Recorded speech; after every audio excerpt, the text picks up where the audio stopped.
Driven by the trend toward emphasizing value over volume in healthcare, performance measurement has expanded dramatically in recent years.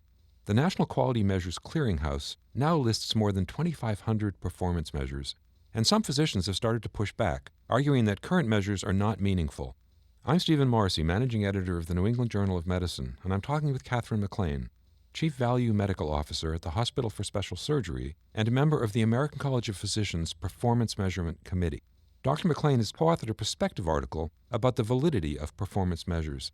Dr. MacLean, you write in your article that U.S. physician practices spend billions of dollars each year reporting on hundreds of performance measures. So can you tell us a bit about the history of performance measurement and how we got to where we are today? Sure. We have a pretty long history of performance measurement in the U.S., and I think even going outside the U.S., maybe we can track performance measurement all the way back to Florence Nightingale and her efforts to rein in infections in the Crimean War. But I think in the U.S., I think we can really trace our roots to performance measurements all the way back to the early 1900s and the work that Ernest Codman did in Boston with regard to understanding performance measurements in the hospitals. And the work that he did eventually led to starting the American College of Surgeons, which eventually evolved into starting what's now the Joint Commission. And I think that was really important work. I would say that in the U.S., over the last, say, 20 to 30 years, we've really seen a push forward in performance measurement. And a lot of that was, frankly, driven by employers. And as a result of the interest of employers to understand whether all this money that they're spending to pay for health care, health insurance, whether they were getting, value out of that money, that really led to the establishment of the National Committee for Quality Assurance in the early 1990s. And at that time, performance measurement was really focused on preventative services and a few types of services that there was really, I think, no argument among clinicians whether things were important or not. So things like cancer screening and certain types of measures looking at whether patients are treated, for example, with aspirin if they've had a heart attack.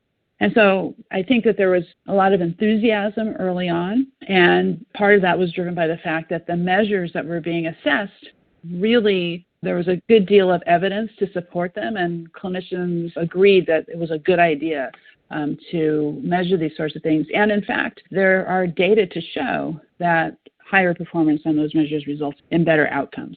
So I think after that experience, we're kind of off to the races with performance measurement and developing a whole variety of performance measurements. I think the quality measurement industry has gotten a little bit ahead of itself, and while there is rightfully enthusiasm for performance measurement, and I think consumers and payers and clinicians would all agree that we should have performance measurement, we need to take a step back and look at some of the performance measures that are now available. And that's really what kind of led to the work of the ACP committee. We were, as part of that committee, reviewing a lot of measures that were out for public comment. We received input from members from across the country, and there was a growing unease with a number of the measures that are currently available, which led us to the work that we did to kind of, in a more objective, structured way, assess the validity of a number of the measures that are out there. So, in fact, your committee developed criteria to assess the validity of these measures for ambulatory general internal medicine.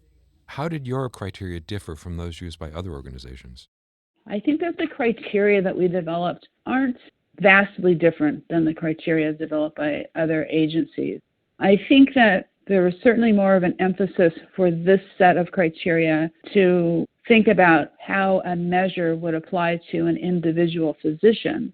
And that's what we were assessing, measures for individual physicians. And that's different in important ways than thinking about measures that are applicable to, say, a population, the types of measures, for example, that a health plan might be responsible for through the HEDIS measure program, for example, or the types of measures that are applicable to a hospital. When you get down to the individual physician level, there are important nuances to those measures that need to be taken into account. And I think that that's probably the area where the criteria differed a little bit. But I would say, more broadly speaking, The criteria that we developed are very much in line with the criteria that already exists for, say, National Quality Forum. The committee found that only 33 of the 87 relevant measures included in Medicare's quality payment program qualified, in your view, as valid. Was that surprising to you? I think it wasn't surprising to our committee because we had been working on this for a number of years, and we had been reviewing measures that were out for public comment. So whenever NQF has a measure that it's considering for endorsement, or whenever CMS has a measure that it's considering to add to its group of measures, they will send those measures out for public comment. And part of the work we had done in that committee, we had been reviewing measures that had been out for public comment for a number of years. And I think that work really led us to develop the project, in that we had seen so many of the measures coming through that the committee didn't think were valid. So that really kind of inspired us to take a step back and say, okay, why do we think these measures are not valid? Let's lay out in very specific terms set of quality criteria or set of criteria to determine the validity of the measures. And then let's step back and measure a set of measures in a systematic way so that we can kind of really understand this. So I would say, based on the work that we have been doing, we anticipated that many of the measures that we would review would come out as not valid. But I would say I was a little bit surprised that the validity rate was as low as it was. When you determine that something is not valid or is of uncertain validity, should all those measures be abandoned, or would you imagine that some could still be useful? That's a great question. And I think that some of those measures should be abandoned, but I think that others of the measures should simply be revised. And so I think there's an important difference between clinical practice guidelines and performance measures. So performance measures define the structures, processes, or outcomes that should always occur for a defined population, whereas clinical practice guidelines generally describe processes, and often a variety of different processes that should be considered in certain clinical situations. And so with regard to a number of the measures that the committee rated as not valid, a number of those measures are fine clinical practice guidelines, but they don't have sufficient evidence to require that the process be mandated for every single patient. So one of the examples we cite in the paper is screening for elder abuse. And nobody would argue that screening for elder abuse is a bad idea. And it's very important in certain patients. But to require it for every single patient over the age of 65 is overkill.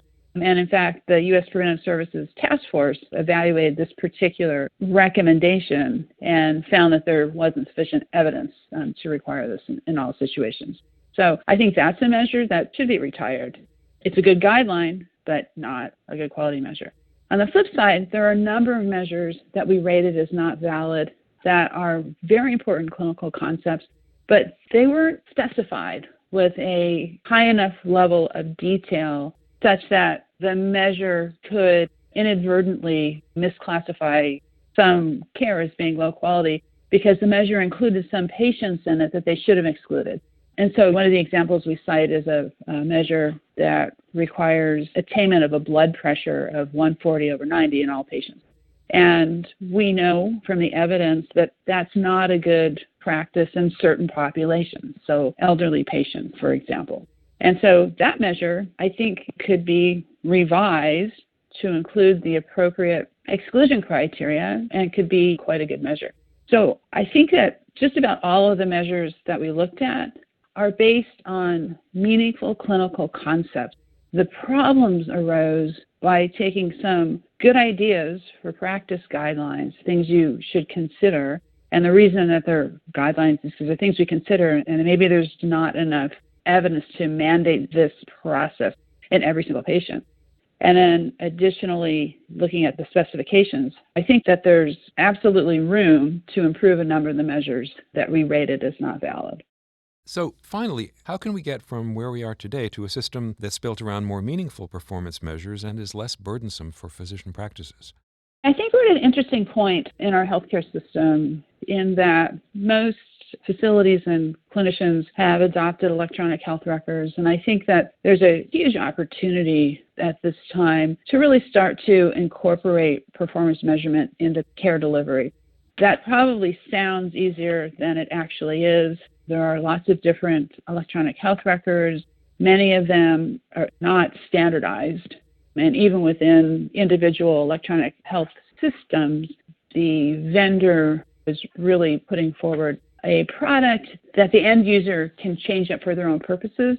And as a result, there ends up being a lot of work involved in, for example, building out a quality measure within the electronic health system. And every single hospital or provider that wants to put that measure into their electronic health system has to do kind of a custom build.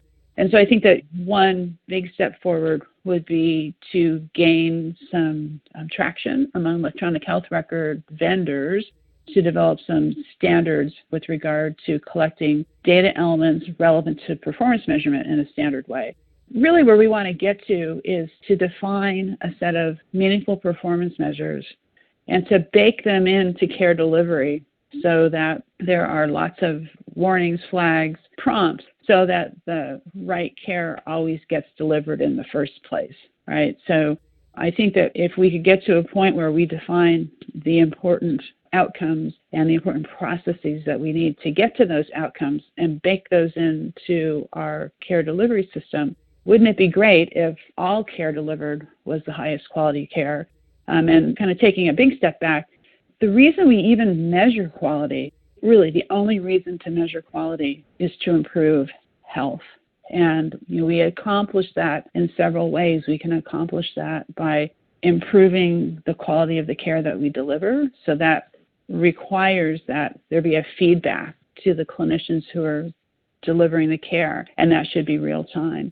Another way that we can improve the health through quality measurement is by being transparent. And we should be very transparent with the quality of care that's delivered in our health system so that consumers can make choices with regard to the providers that they select.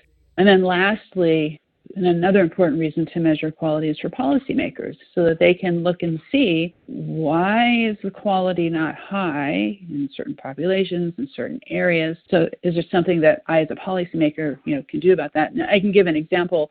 I previously worked at a large health insurance company, and we were doing some work to try to improve quality around cancer screening, specifically breast cancer screening. And there was a geographic area that seemed to have much lower rates. As it turned out, there weren't very many providers in the area who could provide mammograms. And so from a policy standpoint, we were able to kind of change up the network and increase the number of mammography providers. So that's just one example. So anyways, I think that if we step back and think about why is it that we're measuring quality in the first place, I think we can set up our measurement in such a way that we can facilitate quality improvement, health improvement at the levels of the care delivery system. Thank you, Dr. MacLean.